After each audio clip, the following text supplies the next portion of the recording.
Good evening and thank you for joining us tonight for KREM 2 News 10 at 10, where we give you more news in less time. I'm Cody Proctor. Mark is off tonight. Let's get started.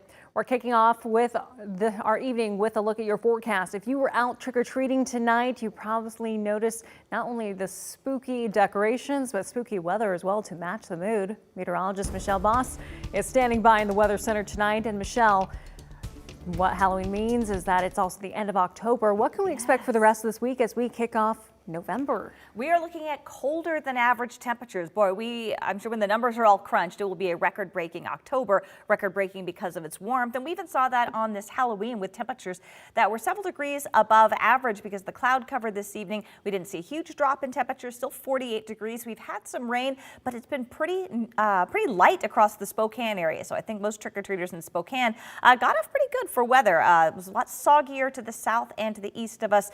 Places like Pullman has picked up more than 1/4 of an inch of rain and anywhere from 1 to 2/10 of an inch in the Coeur d'Alene area, but only a couple hundredths here in Spokane. But we do expect that radar to fill in and bring us even soggier weather tonight and tomorrow. You can see rain is expected throughout the night as overnight low temperatures fall into the upper 30s and lower 40s. It'll be much cooler tomorrow, highs in the lower 40s, and rainy, just not as windy. Then we could see some rain and snow Wednesday morning, chilly Thursday, 25 for the low.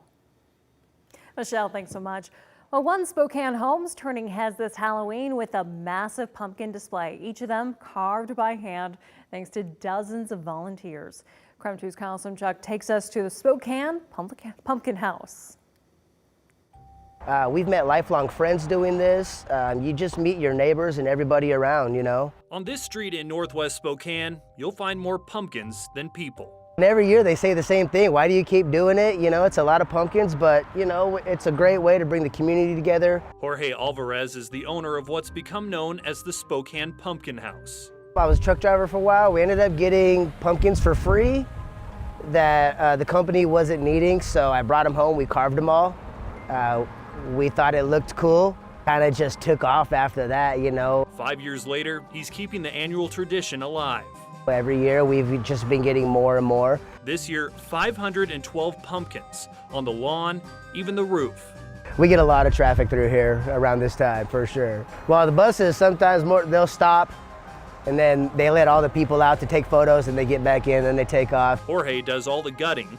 The first 20, it kind of hurts, but then after that the shoulder goes numb and you just got to rock and roll, you know, that's all you can do. He invites members of his Facebook group to help with the carving. Everybody that shows up just has a great imagination. You invite people over to carve and you can see, even in full-grown adults, the kids just come out when they get their hands on a pumpkin and they're surrounded with a bunch of people. These pumpkins are even more impressive at night, illuminated with more than 500 battery-powered candles. When the sun goes down, we have a Sasquatch hidden in here somewhere. So we tell everybody, try to find the squatch, you know. You might be wondering what happens to all these squashes once their time is up. Turns out nothing goes to waste. Normally we make one big pile and we post it online. If anybody wants to come by, a lot of people have farm animals in this area, chickens, goats, horses, they all eat it. Jorge plans to keep the display up through November 2nd at 4315 West Rowan near the VA hospital. In Spokane, Kyle Simchuk, KREM 2 News.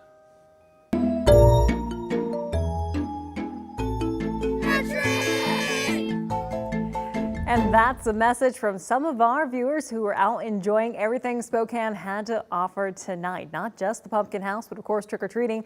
And we did the same and brought in our very own Tom Sherry to check out one of the most magical houses in all Spokane. Every year they go all out decorating to a theme. And this year it was a Peter Pan Wonderland, or should I say Neverland. Check it out. Okay, so this is the plank. Here's the ship. And you said kids can get their pictures taken. They can step right up here, matey, and get your picture taken on Halloween. And there he is right there, Captain Hook. Oh, we love Captain Hook. He's the best pirate in all the land. True, he hasn't defeated Penn yet, but he will. Get up on that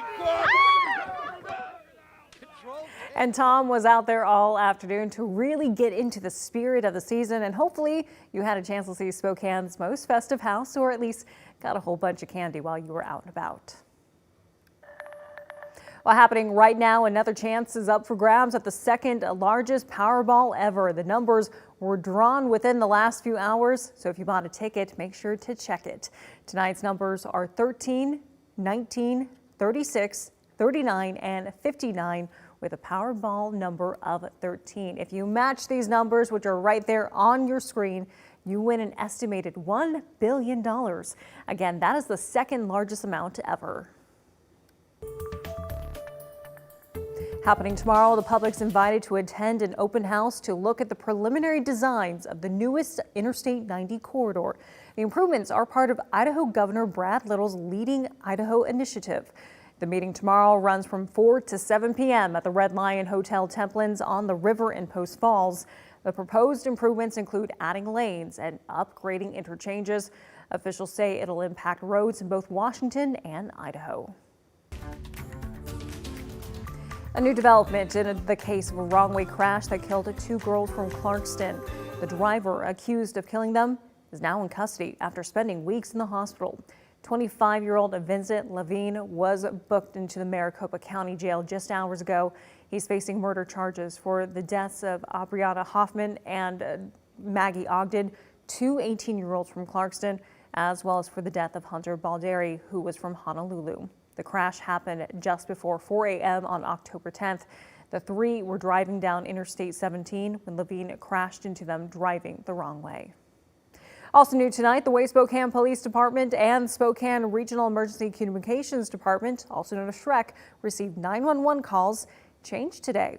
SREC will still answer 911 calls, but only dispatch police and fire in urgent matters. The Spokane Police Department says these changes are meant to help them navigate staffing shortages. SREC encourages people to use the crime check number for crimes that aren't an emergency.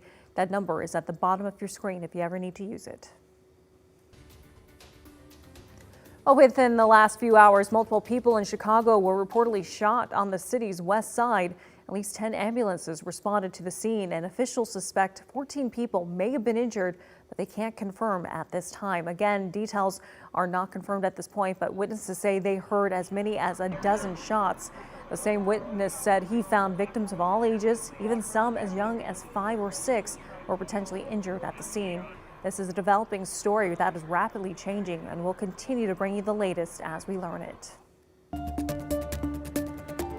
An update tonight on the status of the tent at the homeless encampment near I-90. The Spokane Fire Department officially issued a permit for it to exist legally.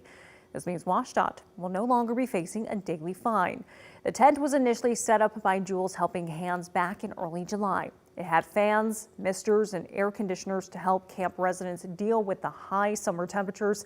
Since then, Jules Helping Hands has used it as a resource center for the camp.